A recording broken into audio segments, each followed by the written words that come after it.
this one. Greatest common factor. Well, there's not an x in every term. If we look at the coefficients 10, 27, and 18, 10 has factors of 1, 2, and 5. 2 and won't go into 27. It'll go into 18, but not 27. So there's nothing common there. So now this is the one that you could multiply. I think you've seen it where you multiply 10 times 18, get 180, and make that middle term become 180 with two different terms. 180 is awfully big. So I wouldn't do that one. I'll show you another one where you can do it that way, where the numbers aren't big. So what I'm going to do is I'm going to list the factors of 10x squared. That could be x times 10x. It could be 2x times 5x. Those are the only numbers that will multiply to give you 10x squared. Then I'm going to list the multiplies to give you 18. 1 times 18, 2 times 9, 3 times 6, 4 won't go, 5 won't go into 18, and we're back to 6. So now, before we could just look at the 18 and see the numbers that multiply to 18 and add to give you 27. We can't do that because this first leading term is not 1x squared. So we have to take that into account. Now, I like to list them in order from the lowest to the highest because it's usually the bottom numbers that are going to work. If they don't work, then I mark them out. I try another set of numbers. That's why it's called trial and error. So don't worry, use your eraser. I'm going to try 2x and 5x. So that would give me 10x squared. Then I'm going to try 3 and 6. Now, I notice my last term is a positive, so that means the signs are the same, and they're going to be what the middle term is. So I'm going to go ahead and put my negatives here. And then I'm going to try 3 and 6. Now, here's the thing. There wasn't anything common, right? There wasn't anything we could take out. So there is no way I would put the 6 here. I'm going to put it here. But there's no way, because that would say I could take out a 2.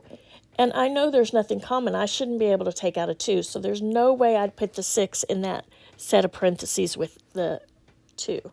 So I'm going to erase that. And I'm going to go with 3 and 6, but I'm going to put the 3 here and the 6 here.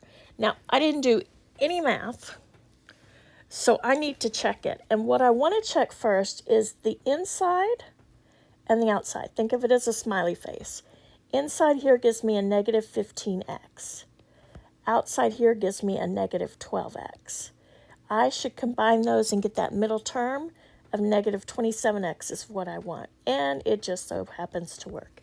It's usually like that. The numbers, the smaller numbers on the bottom when you have your list in order are the ones that usually will work. Now, if I got the right number but the wrong sign, then I would double check my signs. If I got the wrong number, then I would switch numbers if I could, or I'd try a different set of numbers. So I've checked the middle. Let's check the first terms. 2x times 5x, that's 10x squared. That's good, right? I know my middle term, negative 27x, is good. And then negative 3 times negative 6 is plus 18. And that is what I had. So that is good. So this is the answer. And again, if something didn't work, I would just mark it out and try a different one. I would just put a line through it because sometimes if you erase it, then you start using the same problem over and over. You forget or you get mixed up.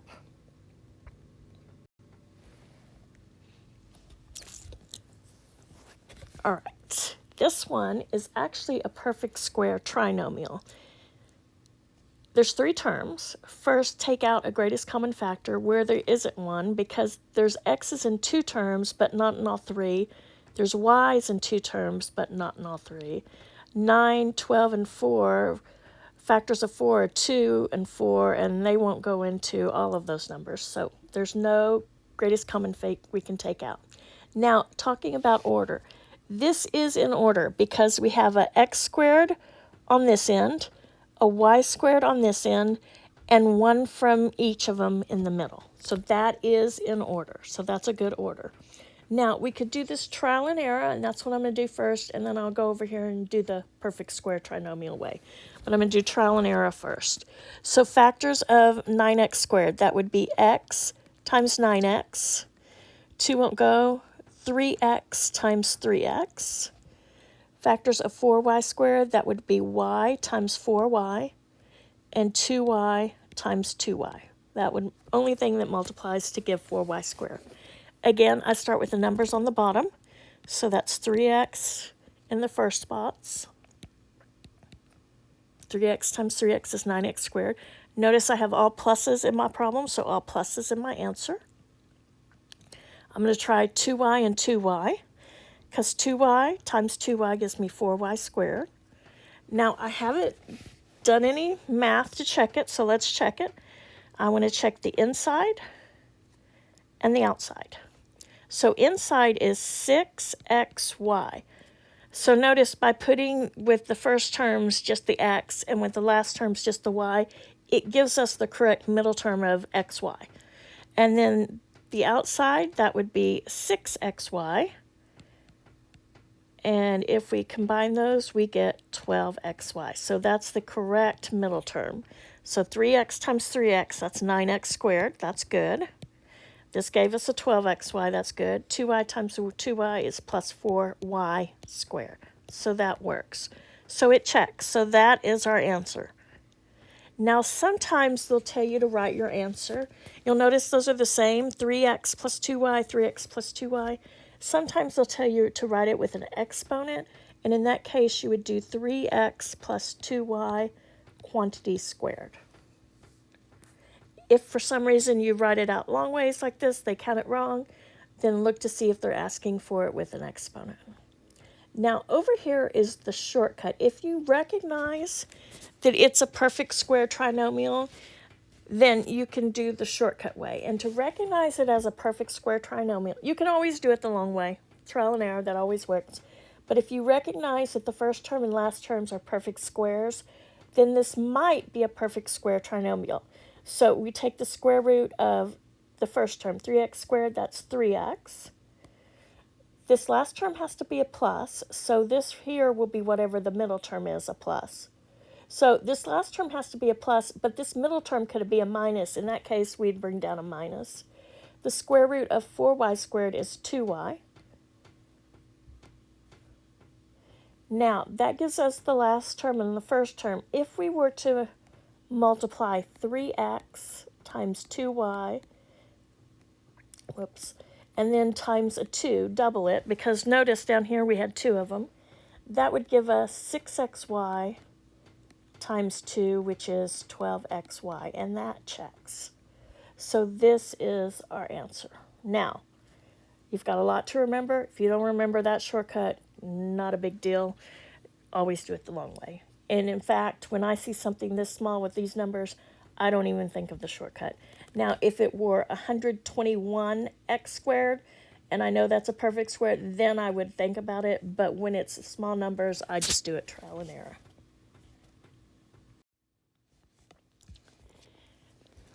So we're factoring, and this is a binomial.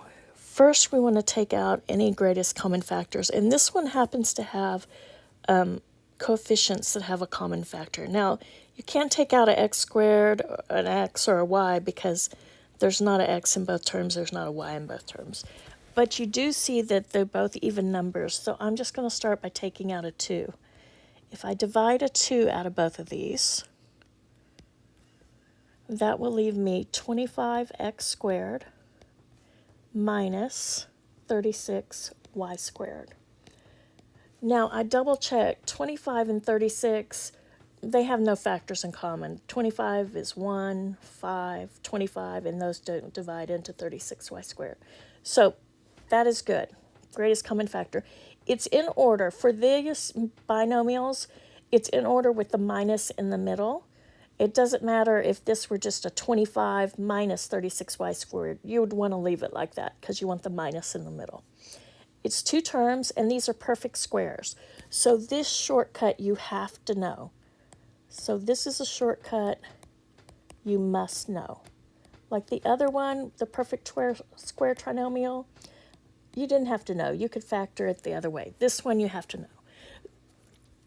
So bring down your greatest common factor 2, and then this is going to break down into 2 sets of parentheses. you're going to take the square root of 25x squared. That's 5x. So 5x times 5x is 25x squared. This last term is a negative, so we know that means the signs need to be different. And the square root of 36y squared would be 6y. So now let's just check this part, because you're going to check as you go. So when you took out that 2 and you got 2 times 25x squared minus 36y squared, check that to make sure it multiplies back. So now we want to check the two binomials to make sure they go back to 25x squared minus 36y squared. 5x times 5x is 25x squared. We have a minus 30xy, a plus 30xy, and a minus 36y squared.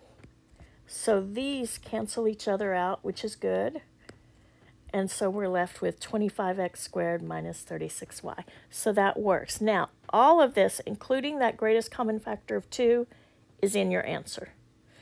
And if you're worried about the signs, under resources and factoring on Blackboard in our class, you'll see I have a chart that has the signs, and if the sign, last one's negative, first one, the middle one's positive, what to do. I have a chart there you can go and print out and have while you're working problems.